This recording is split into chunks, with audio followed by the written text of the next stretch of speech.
I call Brett Hudson. Thank you, Mr Speaker. It is an absolute pleasure, perhaps even an unbridled pleasure, to speak on this Statutes Amendment Bill number 4. There are a lot of firsts, being a first-term MP, Mr Speaker, and this is my first chance to speak on an omnibus bill.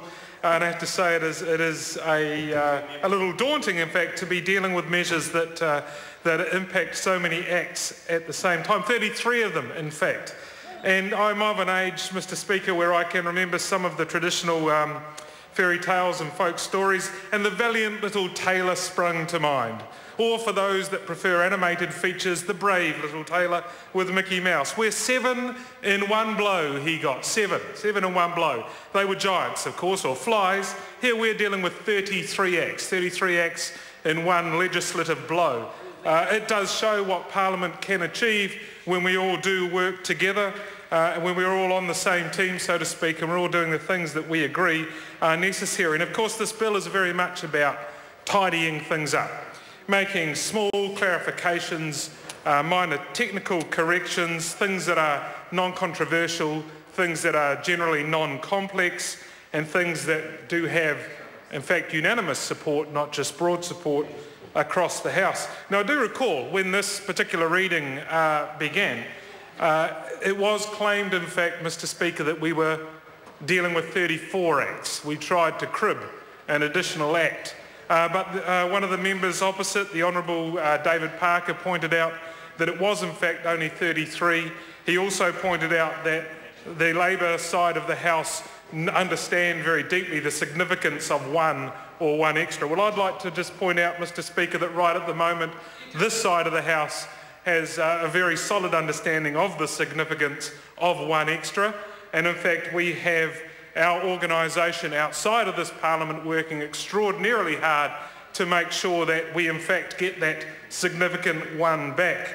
We understand how important it is. But, Mr Speaker, back to this particular significant one, or significant 33 in fact. We are amending, making corrections of a number of acts. These are still important changes, even though they may not be major or complex ones. For instance, in the Local Government Official Information and Meetings Act and the Official Information Act, we are amending around the area of the definition of legal privilege or legal professional privilege.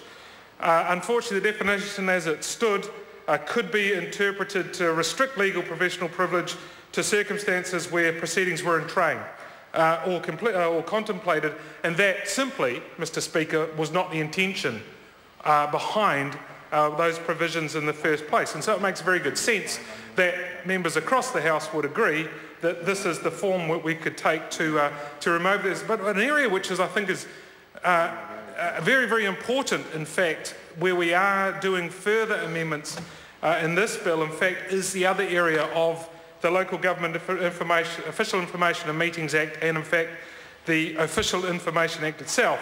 And that is around how we deal with Official Information Act or LOGMA requests. Now, there is potential at the moment under the way the system is managed where requests can in fact be made orally, but the government agency or local authority could then just choose to request that those requests are also put in writing. So they could actually use that as an abuse of the process to force a delay in that request being dealt with and responded to. And that is not, in fact, a good thing at all. And this bill will address that by ensuring that requests to put Official Information Act requests in writing can only be made if that is a necessary step to help to provide clarification to what the official information request is actually about. And I think that's a very, very pragmatic way of ensuring that that potential line of abuse is prevented. But there's another area, and I think in fact I might even be the first speaker on this bill to bring this one up. So there is a point, and it is clarified, that if there are an amendment or several amendments made to that initial request, that those changes will in fact be treated as new requests, and each of them will then get the 20-day time frame to be addressed in. But and this is the really important part that this omnibus bill is going to introduce, is that will only apply if that authority or that agency can demonstrably show a demonstrable effort to have sought that clarification within 7 working days. So if the agency or the authority has sat on that request and then decides, oh, it's going to get broken up or there's an amendment that will require a new request, they won't get to sit behind a 20-day time frame if they can't show that they actually attended to that request in a timely manner in the first place. And I think that is a really actually significant change this bill is making. It may not be complicated, it may not be complex, it may fit within the provisions of an omnibus bill, but it actually is something that can have a real substantive change for people that do make Official Information Act requests. It's also providing, sir, that if an authority or an agency is going to say that a request cannot be attended to or can't be responded to because the information cannot be found, that they actually have to provide some evidence that they've made a reasonable effort to find that information before declaring or decreeing that it's too hard to get. And that's another very solid change in an area which is a well-used act in New Zealand. You know, people use that to get the information they need. And look, but there are others, sir. In fact, with 33 acts, there are a number of others. One I found quite interesting, actually, is a change to the Birth, Deaths, Marriages and Relationships Registration Act 1995. The current provisions allow for someone to lodge a statutory declaration for a change of name. They don't actually have to provide evidence as to who they currently are.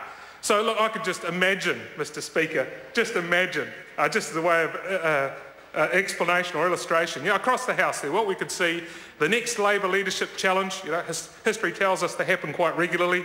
Grant Robertson could have, he's a potential contender, could have changed Mr. Nash's name to Tallulah Does the Hula from Hawaii, because he wouldn't have had to prove that he was Mr. Nash, and that could well have disrupted a Labour leadership challenge. So it is extremely good to see that we will in fact require those requesting a change to actually prove that they are the person who is going to make the name change request. Mr. Speaker, there is another one too that I'd draw on, because basically nomenclature is very important. And under the Heavy Engineering Research Levy Act 1978, we are replacing the New Zealand Manufacturing Engineers Federation Incorporated with the New Zealand Manufacturers and Exporters Association Incorporated, to reflect that the relevant body has in fact changed its name for the purposes of consultation. Now, this is a very important thing, Mr. Speaker.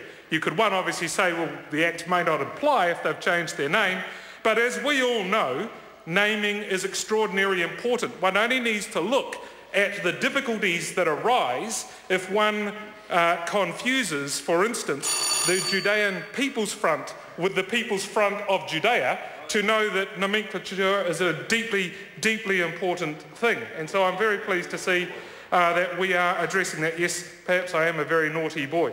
But now onto something completely different. The Local Electoral Act, Mr. Speaker, extending by 7 days the time frame for completing pre-election processes. Simple, sound changes that mean that the acts that we have, the enforcement and compliance with them, makes more sense for the real world that we all live in. And that's an extremely positive thing to achieve in a bill such as this one. Now, Mr. Speaker, what I would like to say around this being the first time to deal with an omnibus bill is it is extremely pleasing to be part of a process where we do have the universal support of the House. We all spend a great deal of time opposing each other's views on many matters in this chamber, but this process is one where we can come together, where we can recognise that there are things that need to be tidied up, and that we can make minor technical changes where we don't have to be in conflict and we don't have to oppose, where we will provide the public, the bodies that either use legislation or are required to comply with it, with a more accurate, complete, sensible and workable legislation for them to go about their business with. It is a great pleasure to be a part of this process and to speak on one of these bills for the first time. I commend it to the House.